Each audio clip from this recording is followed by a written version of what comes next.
Recording stopped. Recording in progress.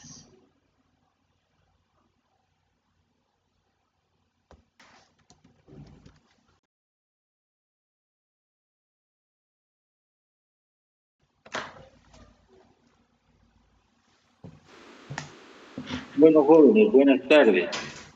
Vamos a empezar la clase. Vamos a empezar entonces a estudiar lo que es la segunda fase de acuerdo a las unidades correspondientes de la materia. Vamos a hablar todo lo que es de anestesia general y luego vamos a ver también lo referente a los anestésicos que utilizamos en la anestesia general. Como les decía en la clase teórica, definiciones hay varias, pero todas se enmarcan en una sola. Tenemos que mencionar que la anestesia general o narcosis, que es lo mismo, se considera que es un estado reversible de depresión del sistema nervioso central, caracterizado por la pérdida de la sensibilidad y de la conciencia, así como también de la actividad refleja y de la motilidad. ¿Qué llevan a este estado o a esta definición? Evidentemente son las drogas o anestésicos que la provocan y que por ende también se denominan anestésicos generales. Otra definición,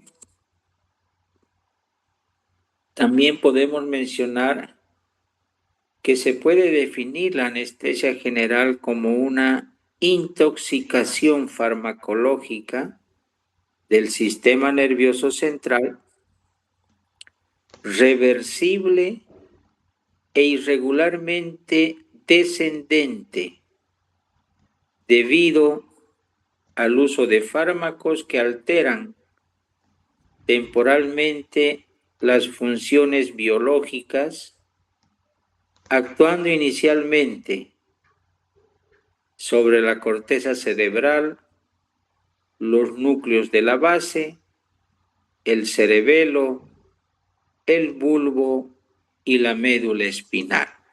Esa también es otra definición. En cuanto a sus vías de administración, tenemos las siguientes.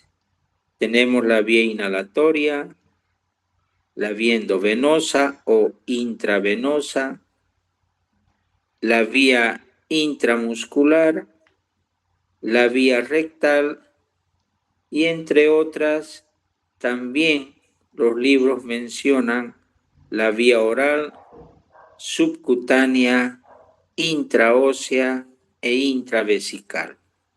Esas son las vías de administración, pero las más importantes hoy en día son la vía intravenosa y la vía inhalatoria. ¿Cómo se clasifica la anestesia general? Esto desde el punto de vista de la técnica y también relacionado o enfocado a los anestésicos generales. Tenemos la anestesia general inhalatoria pura, donde solamente se utilizan los anestésicos generales inhalatorios. Luego tenemos la anestesia general intravenosa, también conocida como anestesia TIVA, todo con mayúscula, TIVA, donde en esta técnica anestésica solo se utilizan los anestésicos vía intravenosa y no así vía inhalatoria. Luego tenemos la anestesia general balanceada, donde esta anestesia se caracteriza porque utilizamos varios anestésicos generales, por ejemplo, anestésicos generales inhalatorios, anestésicos generales intravenosos, utilizamos opiáceos, utilizamos bloqueadores neuromusculares y cualquier otro fármaco. Esa es la anestesia general balanceada. Y luego tenemos también la anestesia general endovenosa de corta duración para procedimientos cortos. Por ejemplo, un legrado uterino. Entonces, así la vamos a clasificar lo que es la anestesia general. Componentes de la anestesia general. Básicamente son los siguientes. Tenemos el bloqueo sensitivo, que estaría relacionado con el bloqueo del dolor o de la sensibilidad al dolor. Luego tenemos el bloqueo mental, que estaría relacionado con la pérdida del estado de conciencia. Luego tenemos el bloqueo motor, que estaría relacionado con la pérdida de los movimientos y de la relajación de los músculos. Y también tenemos el bloqueo de los reflejos.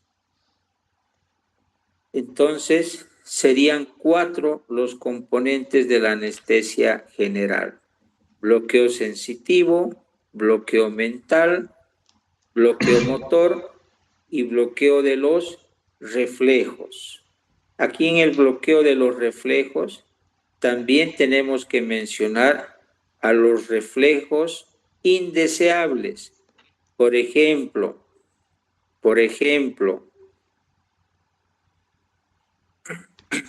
los reflejos relacionados al espasmo laringio, broncoconstricción, vasoconstricción, vasodilatación o bradicardia.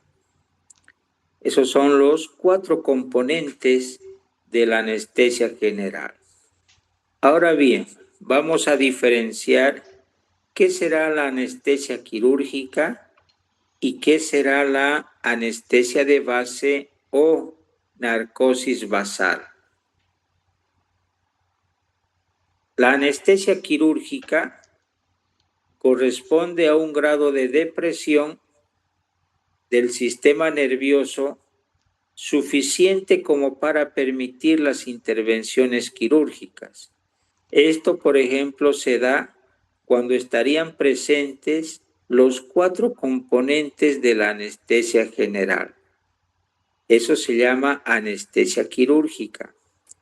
Y la anestesia de base o narcosis basal se obtiene con la administración de una droga que provoca un estado de sueño o inconsciencia insuficiente para realizar el acto quirúrgico. Entonces, ahí está la diferencia. Una anestesia de base o narcosis basal no nos permite realizar un acto quirúrgico en relación a lo que sí es la anestesia quirúrgica, donde prácticamente estarían participando los 4 componentes de la anestesia general. ¿Alguna pregunta hasta acá, jóvenes, para que les pueda aclarar?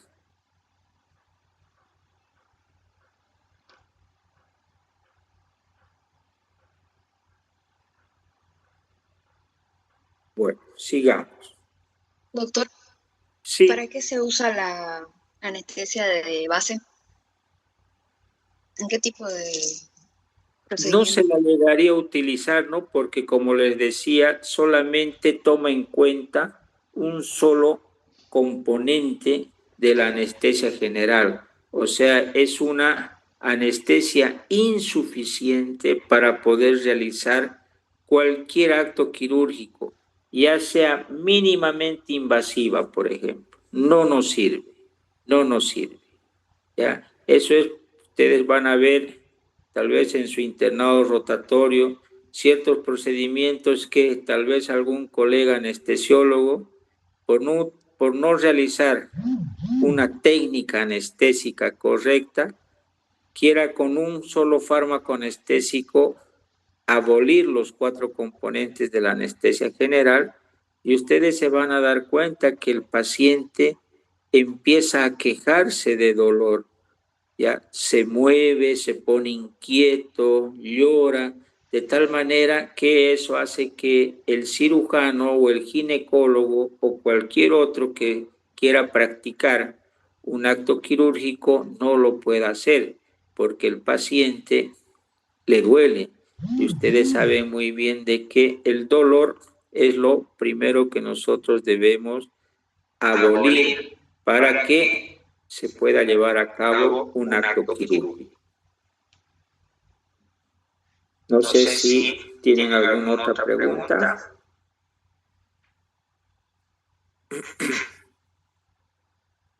Bueno, la anestesia general puede producirse por inhalación, lo que se obtiene por medio de los anestésicos volátiles, ejemplo, alotano, o por los gases anestésicos, ejemplo, óxido nitroso.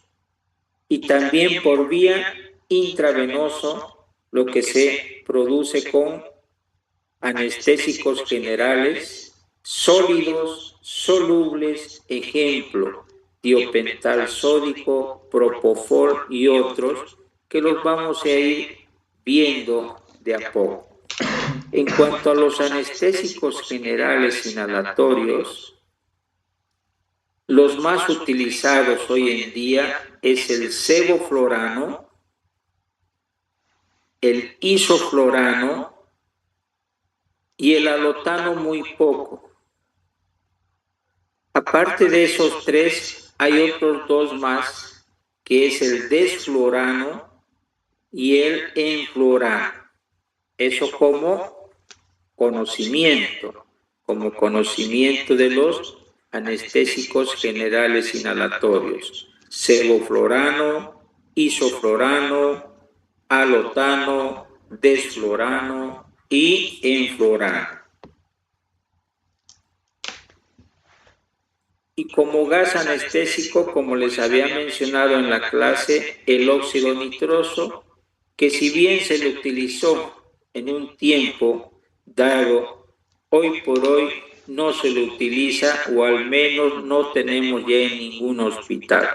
Prácticamente yo en más de 25 años ya de especialista, no tuve la oportunidad de utilizar en Bolivia el óxido nitroso, ¿no? Solamente por teoría, pero sí, en el exterior sí lo han utilizado, pero hoy por hoy poco o nada del óxido nitroso. En cuanto a los periodos de la anestesia general, acá está relacionado a la tarea que yo les había encomendado y seguramente ya lo han hecho y ya lo han estudiado, que están los periodos de Geller.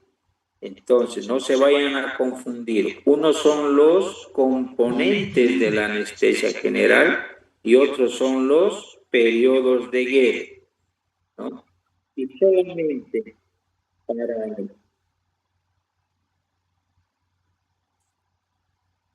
y solamente,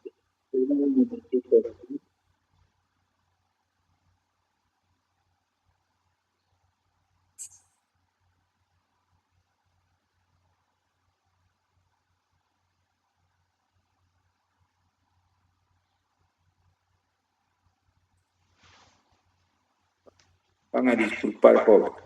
Entonces, solo como recordatorio, los periodos de Gödel, ya ustedes saben que es un estudio que hizo el doctor Gödel, básicamente con el primer anestésico general inhalatorio como era el éter.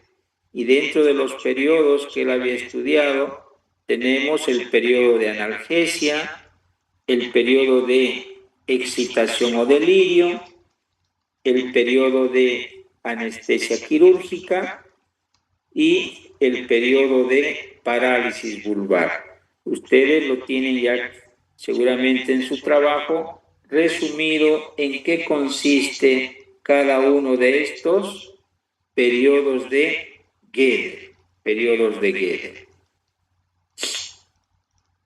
Restablecimiento de la anestesia general. Por ejemplo, una vez que nosotros al paciente lo hemos llevado a un estado de inconsciencia, donde la sensibilidad está abolida, la motilidad y los reflejos, al final del acto quirúrgico, también así como hemos abolido y como dice la definición, hemos causado una depresión reversible, entonces también nosotros tenemos que devolverle ya la funcionalidad. Y a eso se refiere lo que es el restablecimiento de la anestesia. Entonces tenemos que mencionar que al cesar la administración del anestésico general o de los anestésicos generales, ¿ya? Como se trata de un proceso reversible, el paciente pasa por los periodos descritos, pero en sentido inverso. ¿Qué quiere decir eso, jóvenes? A ver, ¿quién quiere participar? ¿Por qué dice en sentido inverso? Eso en cuanto al restablecimiento de la anestesia. Esto enfocado a los periodos de Gödel. ¿Cuál sería esto que menciona en sentido inverso? ¿Qué dicen, jóvenes?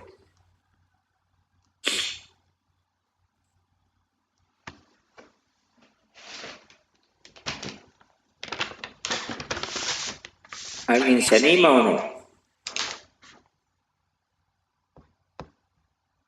Bueno, quiere decir de que si bien empezamos por el periodo 1, 2 y 3, que es el periodo de anestesia quirúrgica, ¿no? Sin antes llegar al periodo 4, que ya es la depresión y donde no deberíamos llegar, entonces el restablecimiento de la anestesia es nuevamente al paciente sacarlo del tercer periodo, ya, al segundo y luego al primero, para que posteriormente el paciente pueda nuevamente despertar y recobrar tanto la motilidad muscular y también la de los reflejos.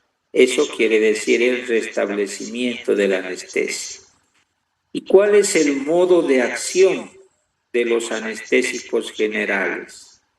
Se ha visto que estos anestésicos producen una parálisis descendente no selectiva del sistema nervioso central. Primero, ¿qué se deprime? La corteza cerebral, luego los centros subcorticales, los del tallo cerebral, la médula espinal y finalmente el bulbo.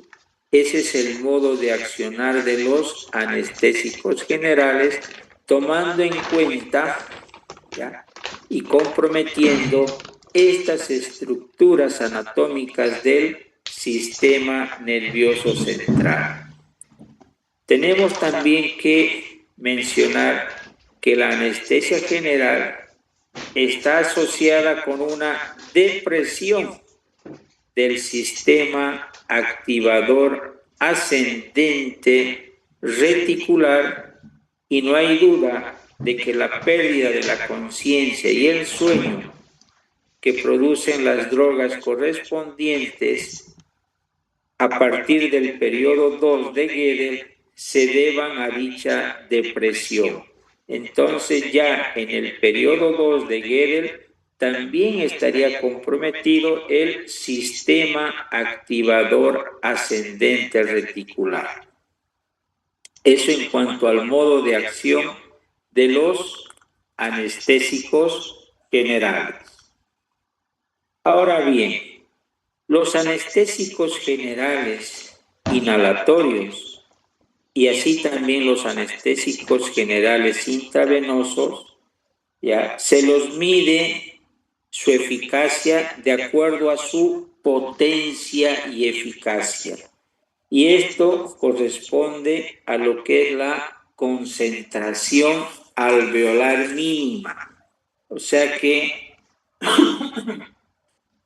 la potencia y eficacia de todos los anestésicos generales se los mide a través de un CAM, que quiere decir concentración alveolar mínima. Eso es CAM. De ahí que ustedes, en cualquier libro de anestesiología o de farmacología, van a ver que el método habitual para determinar la potencia de los anestésicos generales es medir la concentración alveolar mínima, que es nada más que la que es capaz de evitar la respuesta motora a un estímulo doloroso. Ejemplo, el CAM del alotano, por ejemplo, es de 0.77 volúmenes por ciento. Entonces nosotros, sabiendo ese dato, sabemos que su potencia y eficacia del alotano es de 0.77 volúmenes por ciento. Los anestésicos generales inhalatorios se mide en, o su potencia está en volúmenes por ciento, y no así ni en miligramos, ni en gramos, ni en ml. Y de aquí se viene otra tareita que ustedes me van a averiguar. El CAM, o sea, la concentración alveolar mínima de todos los anestésicos generales inhalatorios. Ya se los he mencionado: sevoflurano, isoflurano, alotano, desflurano y el enflurano. Me van a averiguar el CAM, que es la concentración alveolar mínima, y su coeficiente de partición de cada uno de ellos. Averiguar el CAM y el coeficiente de participación de cada uno de ellos. ¿Alguna duda, alguna pregunta, jóvenes?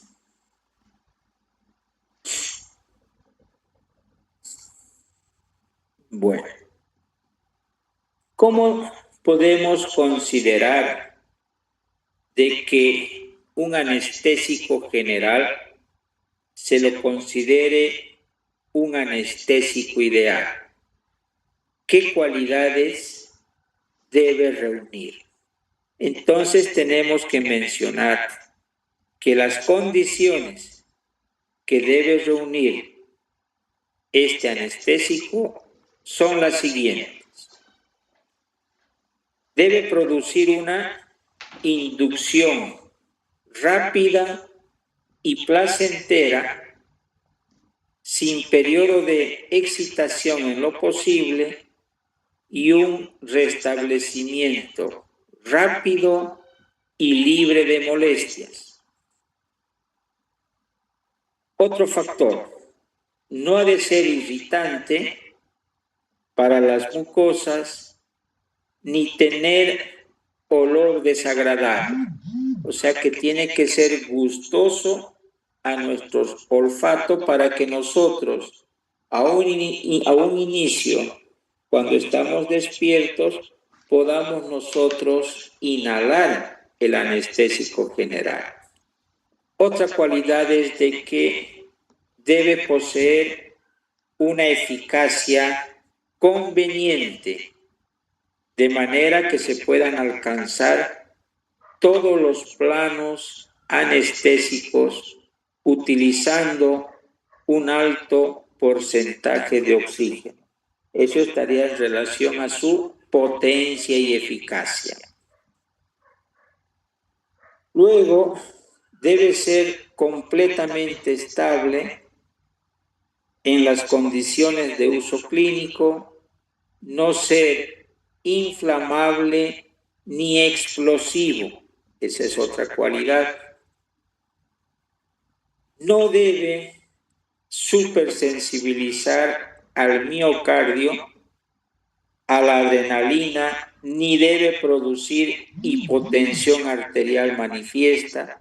Es decir, que en lo posible no debe alterar hemodinámicamente el sistema cardiocirculatorio. Otra cualidad es que no ha de ser tóxico para el hígado ni para el riñón. Entonces no deben ser ni hepatotóxicos ni nefrotóxicos. También debería tener esta otra cualidad de no producir náuseas ni vómitos, sobre todo en el postoperatorio. Otra cualidad es que no debe aumentar la hemorragia capilar por vasodilatación excesiva. Y otra cualidad es que debe ser económico y poder utilizarse con aparatos poco complicados. Entonces, debe ser un anestésico general con características fáciles de utilizar. Esas son las consideraciones o las cualidades que un anestésico general se lo pueda considerar como un anestésico seguro. Lamentablemente, este anestésico general no existe, pero en la actualidad, mediante el uso combinado de varias drogas por inhalación e incluyendo los anestésicos generales por vía intravenosa y los relajantes musculares, que son las drogas curarizantes, se trata de llegar a una anestesia general ideal. ¿Qué quiere decir? Y ahí a la pregunta que me decía la compañera, entonces, ¿en qué podemos utilizar la anestesia basal o narcosis basal?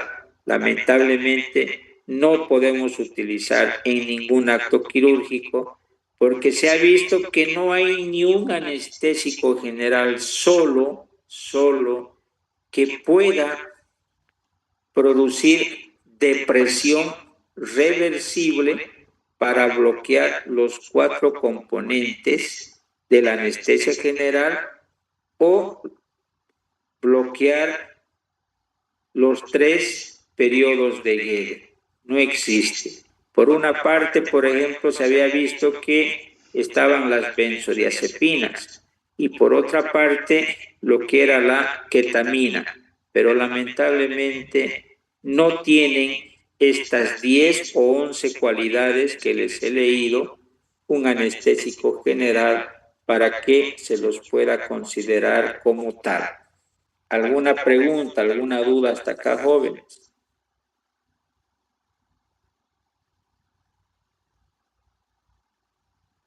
Bueno, si se corta vamos a entrar nuevamente a otro enlace que les voy a pedir, bueno.